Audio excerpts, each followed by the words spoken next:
house. Take, for instance, a country like Haiti. Haiti does not have electricity the way we have in the US.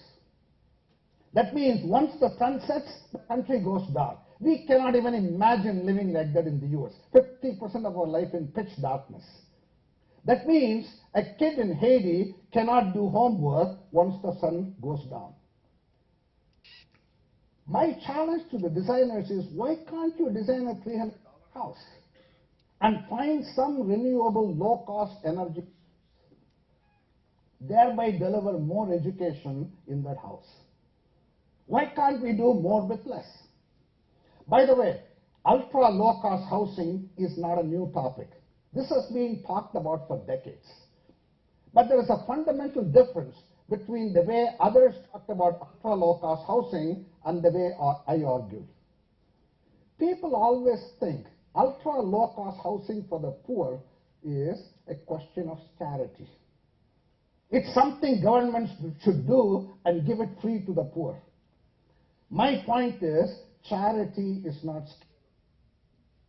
There is not enough money in the world to donate ourselves out of poverty. I say $300 house, it's not an issue of charity, it's a question of innovation. And if it is going to be a question of innovation, then business organization has to be the key in unlocking this value. And business will come into a space only if they make money. If there is no profit, they're not going to come in.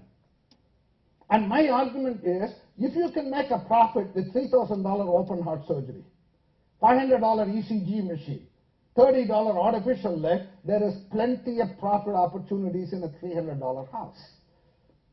The question is this a big opportunity? Think of it this way. There are 5 billion non-consumers in the world today.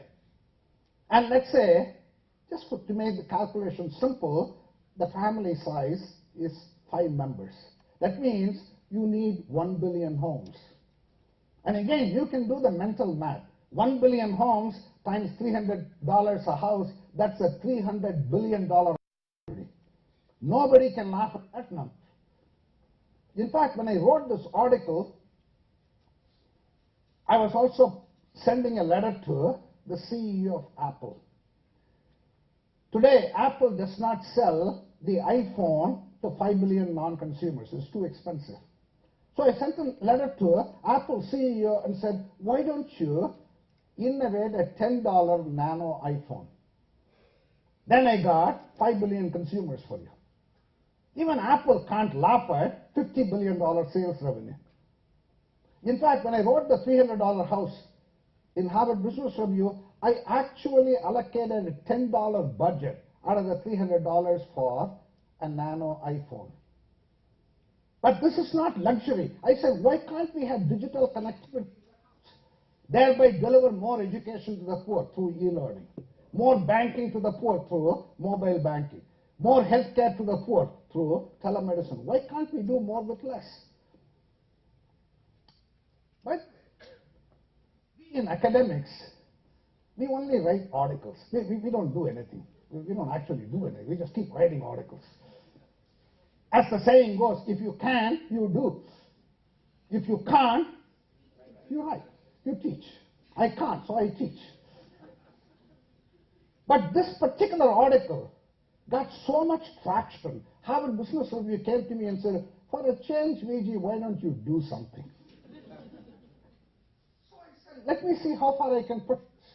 So I created a social media platform. You can actually go visit it, www.300house.com. And quite to my surprise, 3,500 people joined my social media platform. These are not unemployed people. These are architects, engineers, professors, leading thinkers in housing. By the way, I know nothing about housing. In fact, my wife will be the first to say, VG, you don't even know how to take a hammer and a nail and do anything with it. But my naivete about housing is my biggest asset, because I ask the question, why not?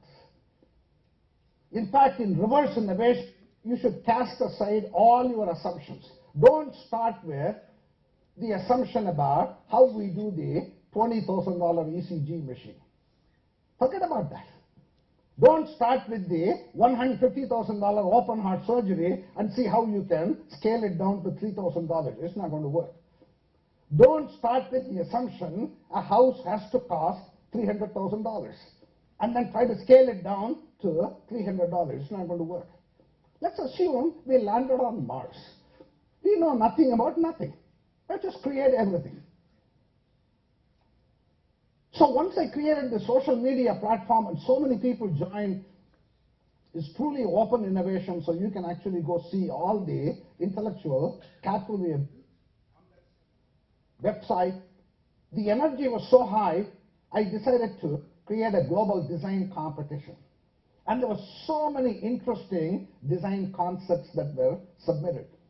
Then I put a blue ribbon panel of judges and picked 6 winners, 2 from the US, 1 from Mexico, 1 from Brazil, 1 from Germany, and 1 from India. India was the corporate winner, Mahindra. So all the 6 winners we brought to the Dartmouth College campus a couple of months ago. And then I paired the 6 winners with leading thinkers and architects, engineers, professors from Dartmouth, from MIT, Harvard, and other places. And 40 of us, we had a lot of fun for a week, and we designed this $300 house. And our next step is to take this design and actually build a $300 house, prototype village in Haiti. And when I was in India a couple of months ago, one of the corporate winners, which is Mahindra, have actually built 2 $300 house villages in 2 different states in India. My contention is just about every sector has the potential to get transformed through the power of reverse innovation. It's going to impact manufacturing, impact education, energy, housing, healthcare, you name it. Just to give you the size of the opportunity, there are 164 countries in the world, and if you take them in the aggregate, their GDP is $30 trillion. It's a huge number. And we know one thing, poor countries are growing faster than rich countries. Suppose poor countries grow at 5%. Again, you can do the mental math. 5% on $30 trillion is close to $500 billion of annual incremental growth. No company can laugh at that number. And you can unlock that value only if you engage in breakthrough innovation. There is no way you can simply bring products from the rich world and sell it in poor countries. You have to engage in breakthrough innovation. If the size of this opportunity is so big, how well are multinationals positioned to capture this opportunity? In my research, what I have found is Western multinationals are extremely poorly positioned to capture this opportunity. In fact, the more successful a multinational is, more they struggle in emerging markets. And the reason is not because they lack capabilities. In fact, American multinationals, for instance, have all kinds of capabilities. That's not the problem. The problem is mindset. They bring the American mindset to win in emerging markets, they struggle. The more successful an American multinational is, more they have the American mindset. For instance, Ford Motor Company is clearly one of the leaders in the automotive market in the world. It's a completely non-player in India, which is perhaps one of the biggest and fastest growing automotive market in the world. The question is, why? Kellogg. Kellogg is clearly a world leader in the breakfast cereal market. Perhaps for today's breakfast, you may have had a Kellogg brand, cornflakes or Rice Krispies. But Kellogg has been a non-factor in India. In fact, they have been operating in India for about 30 years, The total sales revenue today is about $5 million. If your sales revenue is $5 million in India, you are practically a non-player in India, which is perhaps the biggest and fastest growing breakfast market in the world. Question is why? ESPN, which is now part of Disney, again, a world leader in media and entertainment, is practically a non-factor in India, which is perhaps the biggest and fastest growing media and entertainment market in the world. The question is why? The answer for Ford Motor, Kellogg, and ESPN, and for every other American company that I studied is the same. Because they bring the American mindset when they come into emerging markets. Very quickly, what's the problem with Ford? In fact,